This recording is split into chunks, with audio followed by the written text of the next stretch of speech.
Olá, turma, tudo bem? Mais uma vez estamos aqui para mais um dia de estudo. Sou o professor Jamerson e sou professor de Resistência dos Materiais no curso de Técnico de Edificações.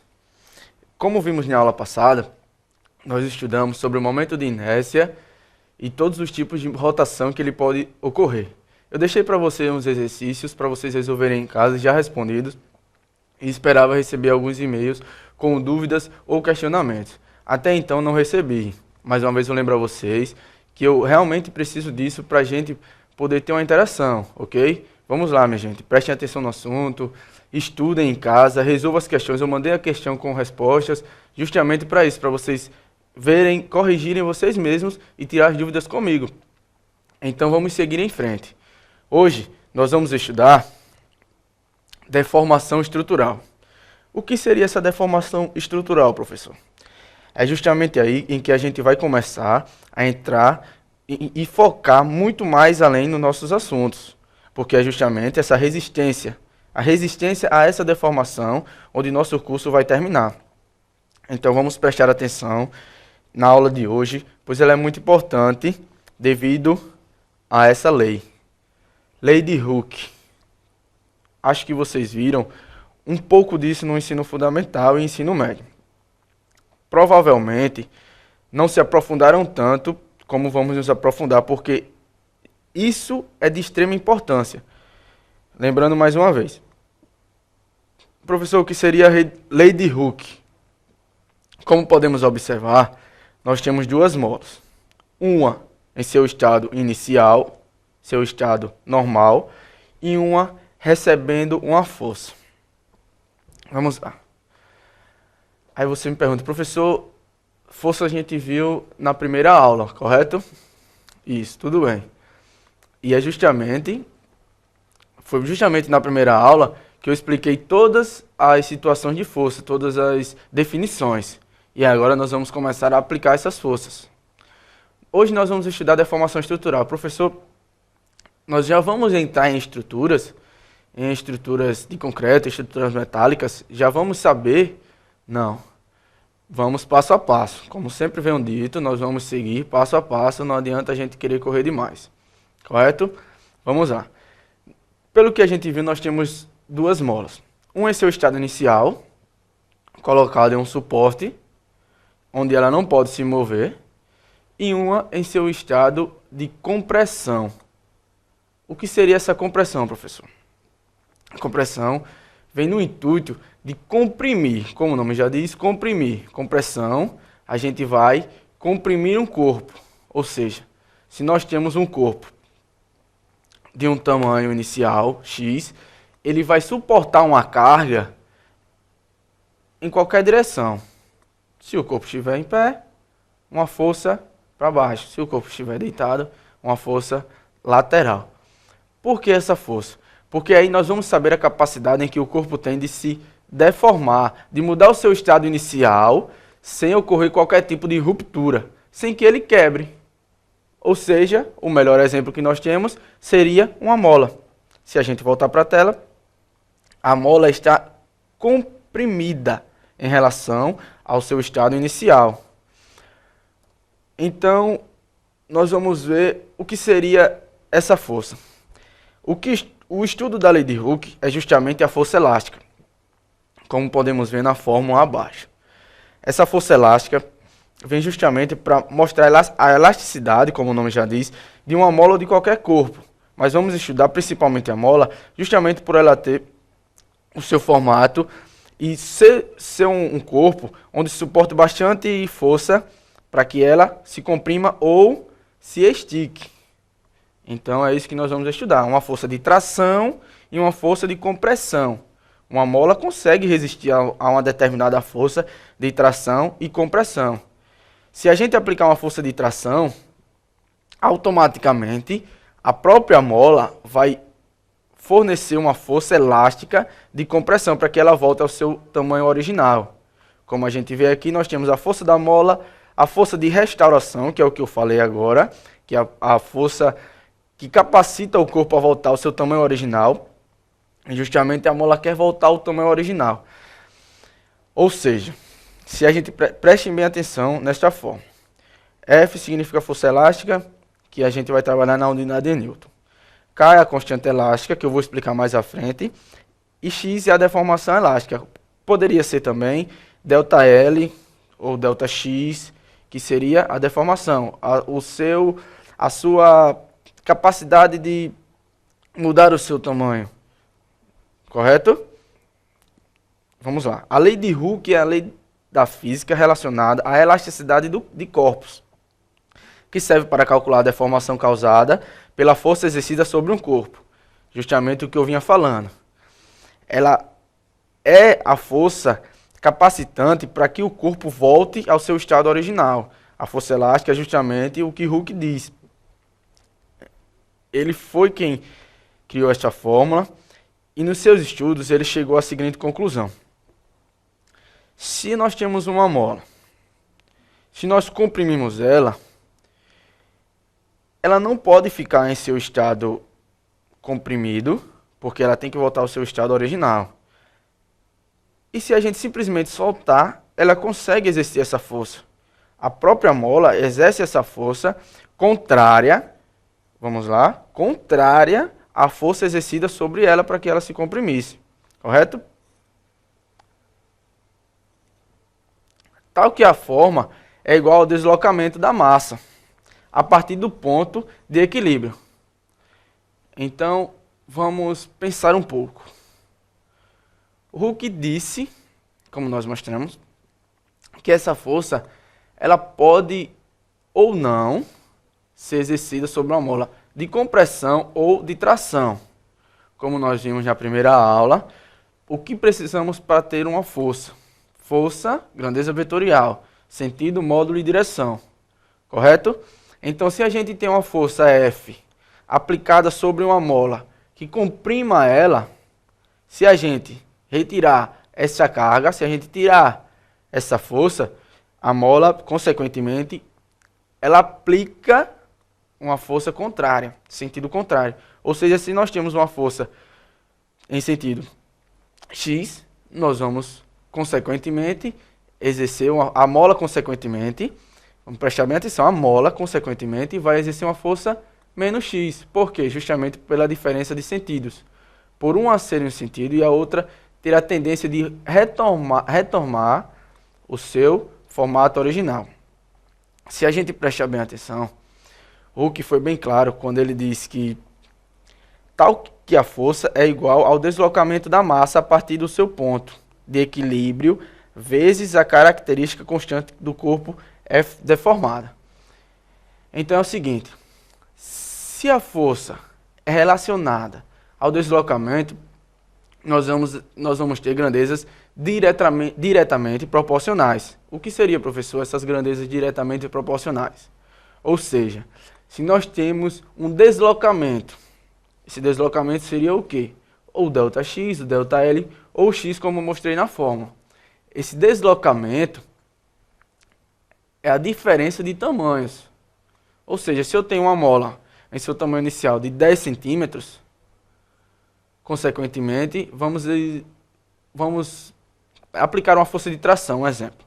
A gente aplicando uma força de tração em que seu estado final se torne uma força de se torne um corpo de 20 centímetros, com um módulo de 20 centímetros, correto? Então é o seguinte, nós dobramos o seu tamanho, ou seja, esse deslocamento foi de 10 centímetros. Então a gente pergunta, por que diretamente proporcional? Porque quanto mais a gente aumenta ou diminui o deslocamento, maior vai ser a força ou menor. A força está relacionada ao deslocamento. Se a gente aumentar, a força vai ser maior. Se a gente diminuir o deslocamento, a força vai ser menor. Correto? Por isso o Hooke foi bem claro. Nós temos forças diretamente proporcionais. Não podemos esquecer disso. Se a força aumenta, o deslocamento, consequentemente, aumenta. Se eu pedir para você em uma questão, ou qualquer prova que você irá fazer, de um concurso público, qualquer prova de um vestibular, você vai encontrar questões que não vai pedir simplesmente para você achar a força. Me dê a força elástica dessa equação. Não, ele pode pedir o deslocamento. Se eu aplico uma força X em uma constante K, qual seria o seu deslocamento? Então, nós vamos aprender também como achar esse deslocamento, correto? Se a gente aumentar a força, o deslocamento vai ser maior. Então, vamos prestar bem atenção nisso. Vamos seguir. Matematicamente, temos F e L. Eu coloquei aqui para vocês entenderem que FL é a força elástica, lei de Hooke, correto? K vezes X. K é a constante. Aí você me pergunta, professor, o que seria essa constante? O K, ele tem uma proporção de se adequar a cada mola. Ou seja, cada mola tem o seu K, tem a sua constante, o coeficiente. É o seu coeficiente de deformação, correto? Esse K aumenta de acordo com o material em que a mola é feita.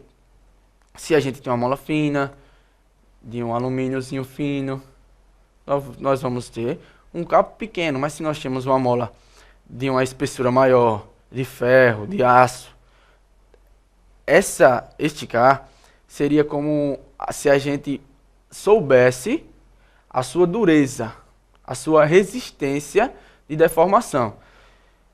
Precisamos sempre disso. Mas sempre nas questões, nós vamos ter o K.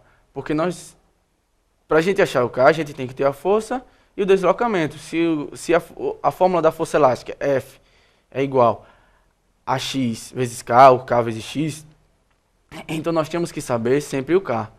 Por quê? Senão nós não vamos saber o tipo de mola. Então cada mola tem o seu K. Cada mola vai existir o seu coeficiente. Vamos lembrar disso. Na maioria das questões nós vamos sempre pedir FL, que é a força elástica, igual a K vezes X. Correto?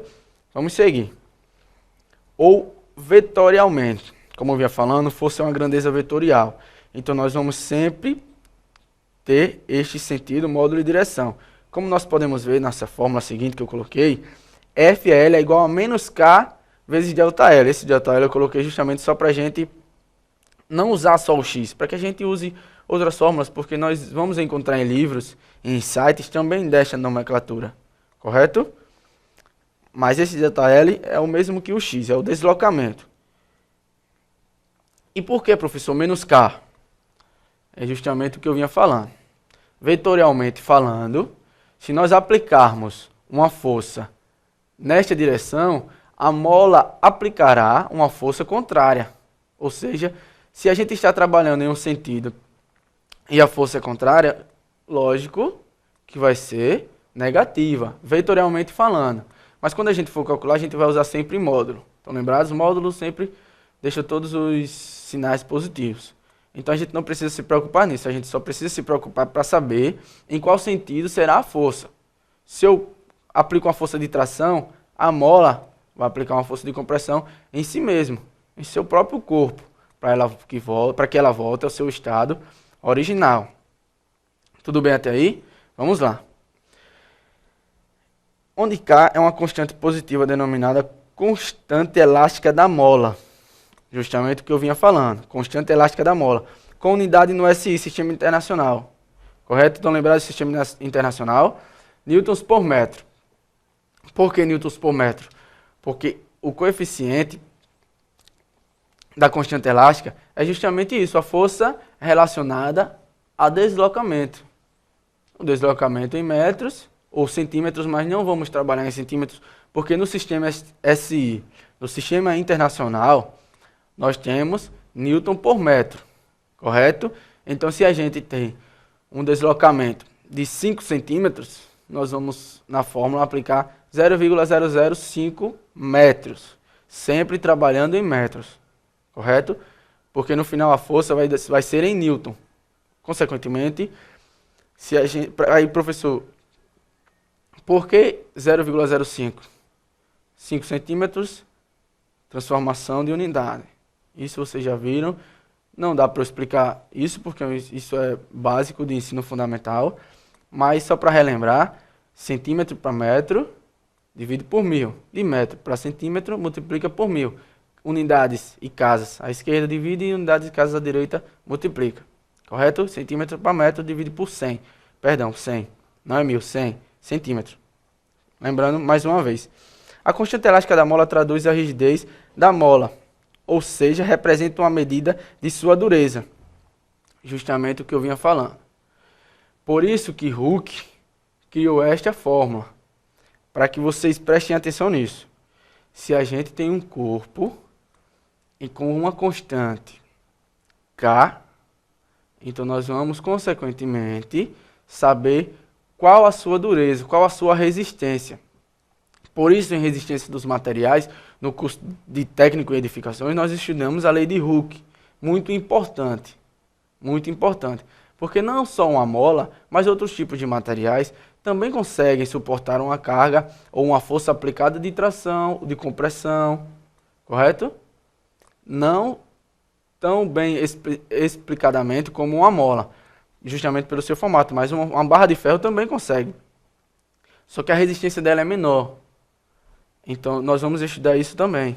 Nós vamos saber essa resistência, para que não tenha uma ruptura. Então, se a gente tem uma constante K, e uma força F, e um X, ou ΔL, nós vamos ter, consequentemente, a fórmula de Hooke, para estudar a capacidade de um corpo comprimir ou tracionar, para que ele se deforme. Nós precisamos disso. Perdão. No meio da construção civil, na obra, você estuda muito isso. Você vê isso na prática. Você vê uma obra em que, visivelmente aos olhos nus, nós não podemos ver, nós não conseguimos ver a dilatação de uma viga ou de uma laje. Mas existe. Então, é justamente para que a gente estude a lei de Hooke, para que a gente saiba essa capacidade. Nós vamos saber a capacidade de uma laje, de uma viga, de um concreto, qual tipo de material a gente vai precisar para usar no concreto, para que ele resista, para que ele seja capaz de suportar essa força elástica, para que ele, o seu próprio corpo, exerça uma força elástica, ele tenha uma força elástica, porque a força elástica, ela não é uma força externa, ela é uma força interna. E qual a diferença, professor? Como o nome diz, força externa são as forças aplicadas ao corpo. As forças que vêm externamente. E as forças internas são as forças que o corpo aplica sobre o exterior, podemos falar. Ou seja, se a gente tem uma força elástica, nós não podemos dizer que é uma força externa. Nós não podemos dizer que nós aplicamos uma força elástica. Não, nós aplicamos uma força de compressão ou de tração. Ou de cisalhamento. Todos os tipos de força que eu já vim falando. Mas a força elástica é uma força interna. O próprio corpo, ele é capaz de exercer essa força sobre o exterior, para que o seu corpo não ocorra nenhuma ruptura ou nenhuma fratura. Correto? Para que não quebre, pois quebrando, nós comprometemos muito a estrutura. Sabiam disso? Se a gente tem uma viga e o seu ferro parte, nós não vemos. Ele está coberto por concreto, cimento, por um reboco, um revestimento. Então nós não podemos ver, então a gente não pode falhar nisso. É justamente isso que a gente estuda, não podemos falhar nisso. Ou seja, vamos lembrar mais uma vez. É importante ressaltar que o sinal negativo observado na expressão vetorial da lei de Hooke, o que eu vinha falando anteriormente, significa que o vetor força elástica possui sentido oposto ao vetor deformação. O que seria o vetor deformação? Justamente o que eu vinha falando, a força externa aplicada ao corpo. A uma força vetorial. Lembramos que força é sempre uma grandeza vetorial. Isto é, possui sentido oposto à deformação, sendo a força elástica considerada uma força restauradora. Vamos lá. Uma força restauradora. Por que uma força restauradora? Se a gente lembrar o que eu venho falando até agora, grandezas vetoriais, sentidos e direções. Por que, professor, uma força restauradora? Até agora a gente não viu esse termo, força restauradora. Foi um termo em que Hooke adicionou a sua fórmula. Porque ele restaura o formato original. O corpo volta ao seu estado original. Correto? Não podemos esquecer disso. Se a gente tem um corpo que ele ocorre uma compressão ou uma tração, ou o corpo vai romper, ou o corpo tem que ser muito resistente para suportar essa carga, se ele não tiver uma força elástica. Ele tendo uma força elástica, ele volta ao seu estado original assim que a gente acabar e terminar de aplicar essa força, correto? Como eu mostrei no slide inicial, com a mola em seu estado inicial e seu estado terminal. Se a gente prestar bem atenção, eu quero que vocês prestem bem atenção nessa forma. W é a força aplicada, a força exterior, correto? Que eu vinha falando até agora. É igual a menos força elástica. Por quê? Ela é a mesma força com o mesmo módulo, o mesmo valor, módulo, direção e sentido, grandezas vetoriais. O mesmo módulo, só que sentido oposto. Sentido diferente. Então, não esqueçamos disso. Nós aplicamos uma força e o próprio corpo exerce uma força contrária. Força elástica é igual a menos K, como a gente já tinha visto anteriormente. E aqui está a fórmula. Quero que vocês anotem, quero que vocês gravem esta fórmula, porque todas as questões, esta fórmula resume tudo. É simplesmente esta fórmula. Resume tudo. Se a gente... Aí nós vamos entrar em um termo em que a gente só está trabalhando a força em X, correto? Mas aí, professor, se a gente tiver uma força aplicada em Y, se a nossa mola não estiver mais sobre um suporte, se a nossa mola estiver pendurada, nós podemos puxar ou comprimir ela, correto? Então esse deslocamento vai estar relacionado à gravidade. Lembrados disso, se a gente tem uma força em Y, nós vamos ter forças aplicadas pela gravidade, pelo próprio peso e uma força normal em sentido contrário, para que esta mola fique estática. Mas não queremos isso. Nós só precisamos da aceleração e da gravidade. Por quê? Porque é justamente aí que nós vamos ter o deslocamento. Como nós vimos até agora, nós precisamos de um deslocamento. Precisamos saber o seu tamanho inicial e o seu tamanho final. O que a mola andou, o que a mola se deformou. Mas sabemos que ela vai voltar ao seu estado original. Eu coloquei aqui L em X, para que vocês prestem bem atenção. X e menos X. Eu vou para a tela para explicar melhor. Nós vimos até agora X menos X. Se tivéssemos uma força aplicada em Y. Não, até aí nós não vamos ter. Só se a mola estivesse pendurada. Aí nós teríamos uma força. Sentido X e menos X aqui. Y menos Y. Por quê? Nós precisamos disso. Essa é a força em que nós aplicamos. E a mola vai aplicar uma força elástica contrária, correto? E se a gente aplicar uma força para cá, como mostra menos X, nós vamos ter uma força X aplicada pela mola no sentido elástico. Eu estou sempre lembrando disso, porque é justamente o que eu vinha falando. Se resume basicamente nesta forma. Toda a lei de Hooke, ela explica isso. Hooke sempre foi bem firme nisso. Nós precisamos saber o seu deslocamento. Porque aí nós vamos ter a capacidade de resolver qualquer questão. E principalmente de saber a resistência desse material. De saber qual a carga que essa mola suporta. E aí você me pergunta, mas professor, nem sempre a gente vai saber qual a carga que a mola suporta. Sim, vamos sempre saber. Por quê? Porque cada mola tem a sua constante elástica, a sua dureza, a sua capacidade de resistir e de voltar ao seu estado original. Tudo bem até aí? Lembrados, nós precisamos de um carro justamente porque cada mola tem a sua. Cada material tem os componentes, tem os seus aditivos que formam essa resistência, que formam essa capacidade de resistir a qualquer deformação, a qualquer compressão e tração, que é o que mais a gente vê em molas, justamente essas forças. Se a gente tivesse uma força, um exemplo, uma força de cisalhamento aqui, a mola não suportaria. Por quê? Porque ela não é feita para essa carga. Ela não é feita para receber uma força de cisalhamento. Ela se quebraria. Correto? Vamos para a tela. Eu coloquei essa questão aqui bem básica. Aí era justamente o que eu vinha falando. Na letra A eu pergunto, qual o alongamento sofrido pela mola? Alongamento, professor? Sim, deslocamento. A gente não pode simplesmente ver uma palavra diferente e achar que a questão já é difícil. Em livros, vocês vão ver diferentes nomenclaturas. Então, alongamento seria deslocamento sofrido pela mola. Então, nós temos uma mola não deformada no comprimento de 30 centímetros e constante elástica 10 newtons por centímetro. Aplica-se um peso de 25 newtons. Aí, professor, eu tenho aqui centímetros. Então, nós temos que transformar para metros. Correto? Não, minha gente. Calma. Se a gente ler toda a questão, nós vamos ver que a constante elástica da mola, ela está em newton por centímetro. Então, se a gente já está em newton por centímetro, não precisamos mais transformar, porque eles vão se cortar e a força vai ser em newton. Correto?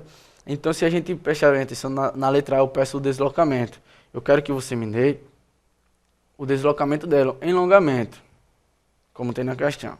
Mas é só para que a gente saiba as nomenclaturas em que livros de internet e qualquer outro tipo de pesquisas vão mostrar para vocês.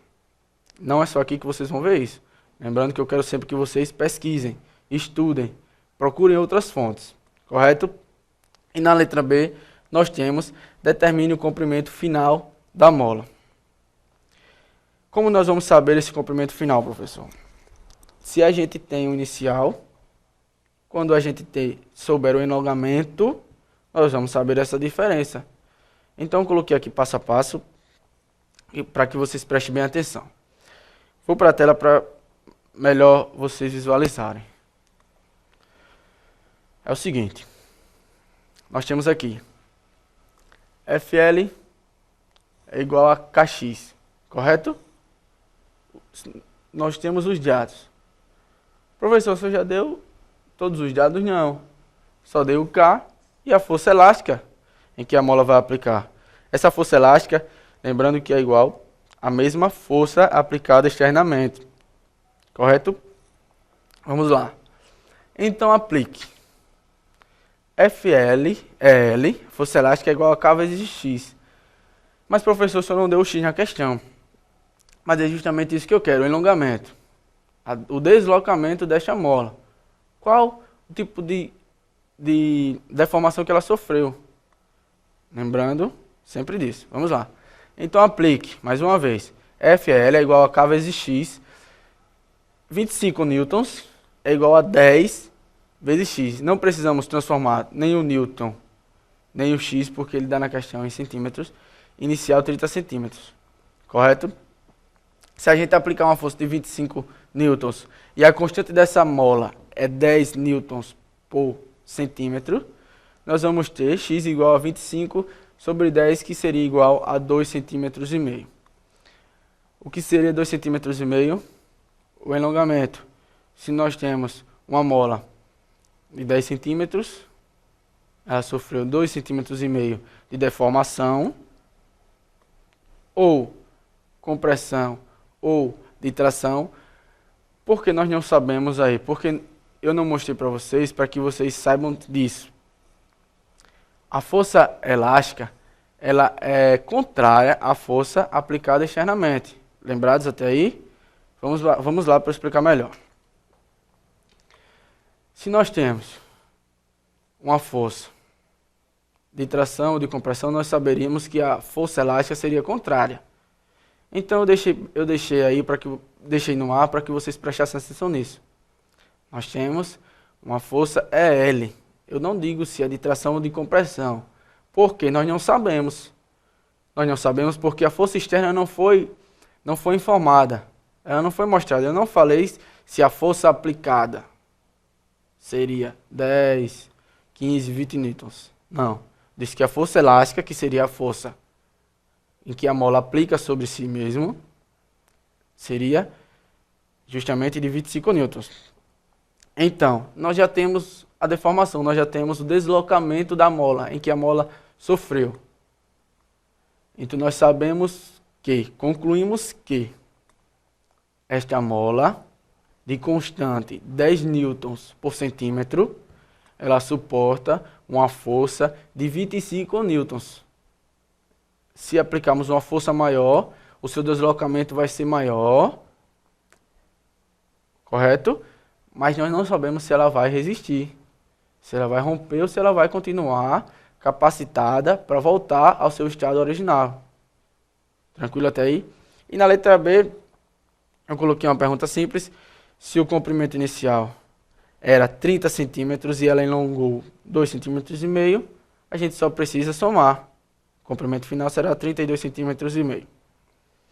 Coloquei essa questão, eu não pedi aqui primeiro para que vocês achassem a força, porque nós sabemos simplesmente achar a força. Eu quis que vocês achassem o deslocamento justamente para isso, para que vocês soubessem diferenciar, para que vocês soubessem reaplicar essas forças, saber o sentido principalmente que elas são aplicadas. E também pedi para vocês não transformarem, porque eu já dei em newtons por centímetro e o deslocamento inicial por centímetro. Aqui está a diferença de 3 molas, feitas materiais diferentes, tamanhos diferentes, espessuras diferentes. Mas aí, por que esta foto? Para que vocês lembrem da constante. A constante é de extrema importância, minha gente. Não podemos só pensar em força, em o seu deslocamento, saber o tamanho inicial. Não, a gente precisa da constante. A constante é que vai dar a capacidade da força aplicada também ser suportada. Lembramos disso, a força tem que ser suportada. A força que a mola aplica, a força elástica, ela tem que suportar. Ela não pode deixar que a mola rompa. Correto? Então, se nós temos de diferentes tamanhos, de diferentes espessuras, consequentemente nós vamos mudar o seu K, o seu constante de elasticidade, a constante elástica. Correto? Vamos seguir. Coloquei aqui só para que vocês soubessem a distância. Se vocês soubessem o deslocamento de uma mola, ela está presa, como eu vinha falando, em um plano horizontal, correto? Não precisamos ainda estudar em forças verticais, porque mais na frente nós vamos voltar a estudar a lei de Hooke, para justamente saber a capacidade que ela suporta de uma força de cisalhamento, uma força de torção também, correto? Então a gente chegou ao seguinte ponto. Nós já sabemos o que é a lei de Hooke, o que Hooke quis mostrar, o que Hooke estudou e onde o Hooke chegou, qual a sua conclusão. Nós temos uma força, uma constante de cada tipo de material em que uma mola é feita e temos o seu deslocamento para saber a sua capacidade de voltar ao seu tamanho original. Correto até aí? Então agora nós vamos estudar o diagrama tensão-deformação. Qual a diferença dessas duas figuras? Tamanhos, formatos, sim. E também as forças aplicadas a ela. Quero que vocês prestem atenção em como eu mostro um cilindro, existem forças de torções, correto? Um sentido e outra no sentido contrário. É justamente o que a gente vai estudar. Diagrama tensão-deformação. Ou seja, nós vamos aplicar forças de tensões e vamos saber se o corpo suporta uma deformação ou não. Se ele está capacitado para receber essa força. Lembrando que se uma carga é estática ou se ela se altera de maneira relativamente lenta ou ao longo do tempo, não precisamos, assim que a gente aplica uma força, ter uma mudança de estado físico, uma mudança de tamanho, uma mudança de forma. Vamos com calma. É aplicada de maneira uniforme sobre uma seção reta ou superfície de um membro. Vamos lá. Passo a passo. Nós temos forças aplicadas em sentidos diferentes ou em sentidos iguais. Vamos agora ver forças em sentidos iguais. O que seria essa força de tensão e a relação a ela sobre deformação? É justamente o que eu mostrei no slide anterior. Nós temos, se uma carga é estática ou se ela altera ao longo do tempo, de maneira lenta. Porque, sabe por que de maneira lenta? Eu não quis que a gente começasse a estudar logo uma força muito grande, uma força suportada muito grande, porque não é isso em que o nosso curso trabalha. Nós precisamos de resistência. Então, se a gente não resiste a uma força aplicada rapidamente, a uma força muito alta, consequentemente, irá se romper, irá se quebrar e não vamos ter uma longa duração. Então, de forma lenta, porque, como eu vinha falando, um exemplo, concreto 25, 30 MPa, ele suporta uma leve deformação, que essa deformação vem adquirindo ao longo do tempo. A cada tempo que se passa, o concreto fica mais resistente, sabiam disso? Não é contrário. Nós não temos, ao longo do tempo, um concreto mais frágil, mais fácil de se romper. Pelo contrário, é um concreto mais resistente. Justamente isso. A tensão, deformação, as forças aplicadas para que o corpo resista a essa deformação ao longo do tempo. Nós queremos uma obra duradoura, correto? Nós queremos uma casa para morar o resto da vida, uma casa para que a gente construa e as pessoas morem o resto da vida. Não queremos uma casa para morar 2 anos e saber que no 3º ano a gente tem que se mudar porque ela pode cair. Não. Vamos seguir. O comportamento mecânico pode ser verificado através de um simples ensaio de tensão de deformação. O que seria esse ensaio de tensão de deformação? Justamente isso. A gente vai aprender futuramente, mais na frente, nós vamos voltar nesse assunto, para que a gente saiba como é feito esse ensaio. Primeiro, a gente tem que saber quais as forças aplicadas. Sentidos, direções, se é em um plano, se está no espaço, correto? E as suas formas vetoriais vão ser adquiridas justamente quando a gente souber disso, se é num plano ou não. Então, esse ensaio é feito de forma para que a gente tenha uma deformação pequena, para que não ocorra uma ruptura. Nós temos uma dilatação em lajes, visivelmente aos olhos nus, não, nós não conseguimos ver, mas existe. E isso é feito em ensaios, em laboratórios, pesquisas e mais pesquisas, sabendo o tipo de material, correto? Eu vou mostrar um slide agora, que é o que se resume esse ensaio e essa tensão de deformação. Preste bem atenção nisso agora. O comportamento da tensão de deformação. Como essa grandeza se comporta. O que ela faz, o que ela exerce, como ela se comporta. O grau segundo, o qual uma estrutura se deforma ou se esforça, depende da magnitude da tensão que é imposta. Vai depender sempre da força imposta, se ela é capaz de resistir ou não. Se a deformação dela é pequena ao ponto de não comprometer a estrutura, tranquilo, tudo certo. Mas se a deformação dela for maior do que a sua capacidade, então a gente fez alguma coisa errada. E isso vai dar errado. Para a maioria dos metais, que são submetidos a uma tensão de tração ou de compressão, como eu falei na lei de Hooke, em níveis relativamente baixos, a tensão e a deformação são proporcionais entre si. Correto? Se nós temos uma maior força, nós vamos ter uma maior deformação. Simples. Como Hooke disse. Se nós temos um deslocamento maior, é porque a força foi aplicada de uma maneira, do mesmo sentido, mas com um módulo maior, com o seu valor maior. Uma força maior, mais forte. Lembrando disso.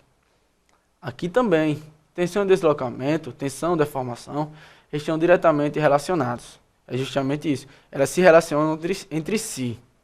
Se uma força é aplicada maior, nós vamos ter uma deformação maior. Então, a gente não pode errar nisso. Nós não podemos fazer uma laje em que suporte um peso por metro quadrado, um exemplo, de 50 newtons por metro quadrado, e quando a gente for para a prática, quando a gente for para o dia a dia, nós vamos ter uma força aplicada de 100. Não, isso não pode acontecer. Lembrando que a sua deformação vai ser maior. E se o material não resistir? Se a deformação do material for menor do que a sua ruptura, sua capacidade de romper, e aí? Nós vamos ter sérios problemas. Então, minha gente, mais na frente nós vamos estudar os gráficos. Os gráficos de tensão e deformação. Aí nós vamos saber que quanto maior a força, maior deformação será, maior ruptura facilmente iremos ter. Correto? Um exemplo. Coloquei esse gráfico aqui para que vocês entendam uma coisa. Prestem bem atenção nisso. Nós temos 3 situações. O que seriam essas 3 situações? A sua capacidade de deslocamento, de deformação. O que eu falo, quando eu falo deslocamento, minha gente, não é que ela vai andar, que ela vai percorrer, não. É o seu enlongamento, como eu coloquei na questão anterior. Sua capacidade de mudar o seu estado, sem que ocorra uma ruptura. A sua deformação. Muito simples isso de entender. Não existe nada complicado aqui. Correto? Vamos lá. Eu coloquei aqui um slide mais à frente, para que vocês entendam isso aqui, ó, que eu venho falando. O diagrama tensão, deformação. Vamos aqui para a tela, para eu explicar melhor.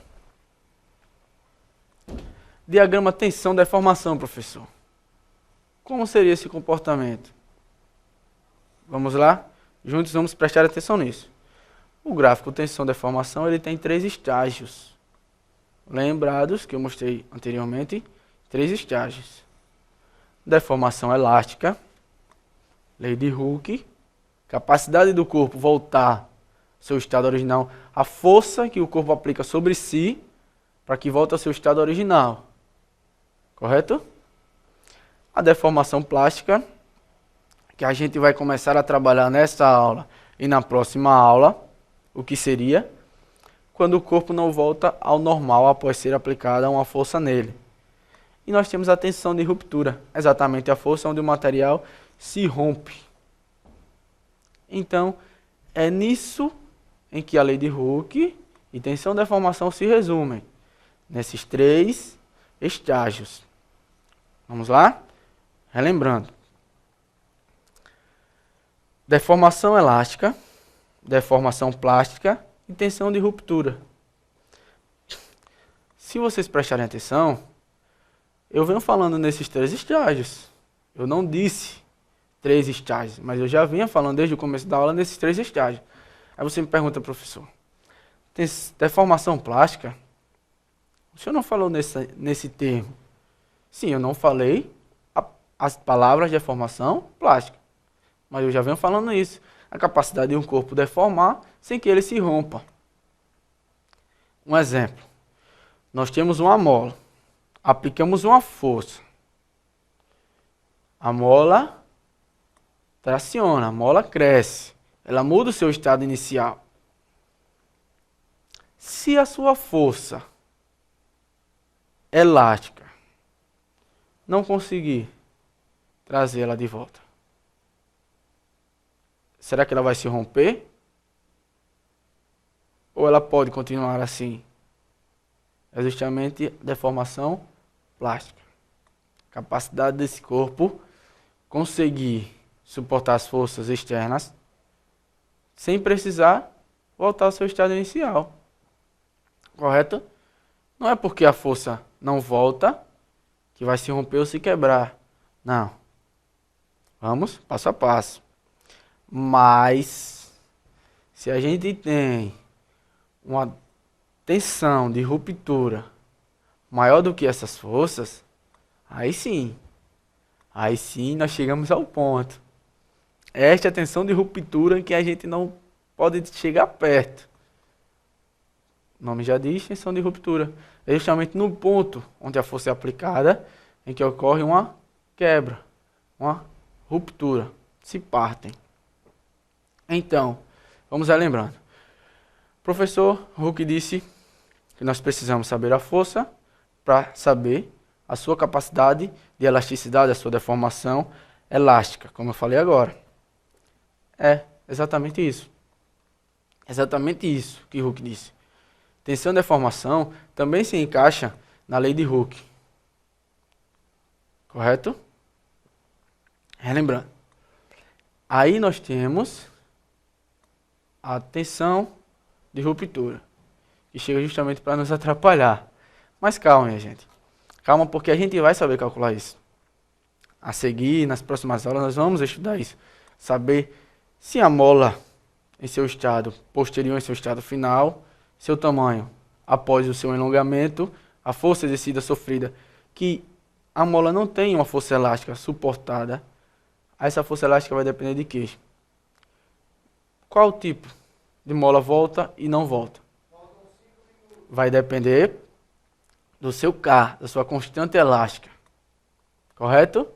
Por isso que Hooke, um gênio da física e da matemática, criou isso. Nós precisamos de a constante.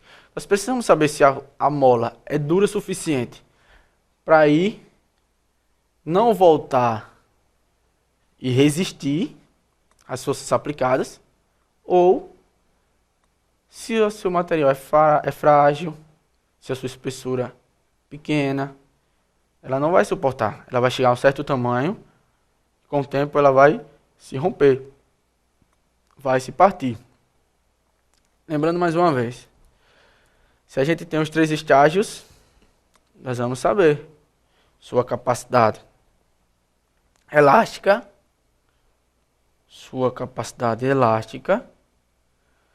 e a sua tensão deformação, se suporta ou não. E como eu vinha falando, nós vamos saber isso mais à frente, vamos estudar mais na frente, pois vamos voltar aqui ainda para falar sobre isso. Hooke não vai sumir agora do curso. E aqui eu coloquei um básico, um simples estágio, para que a gente entenda. Professor, por que um simples estágio? Uma mola em seu estado inicial, ela não está sofrendo força de ruptura, só uma tensão e simplesmente a sua força elástica. Correto? Lembrando mais uma vez,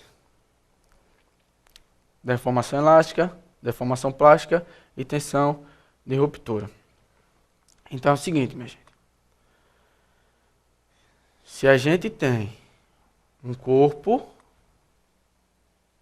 e ele se deforma, precisamos saber se essa deformação não vai se tornar uma ruptura. Pronto. Vocês gravando isso, não vai ter problema. Vocês não vão se dificultar ou achar um bicho de 7 cabeças em qualquer questão.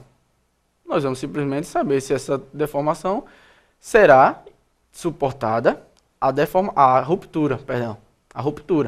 Se ela se quebra ou não, se ela consegue continuar nesse formato, nesse novo estado ou estágio, sem ocorrer qualquer tipo de ruptura.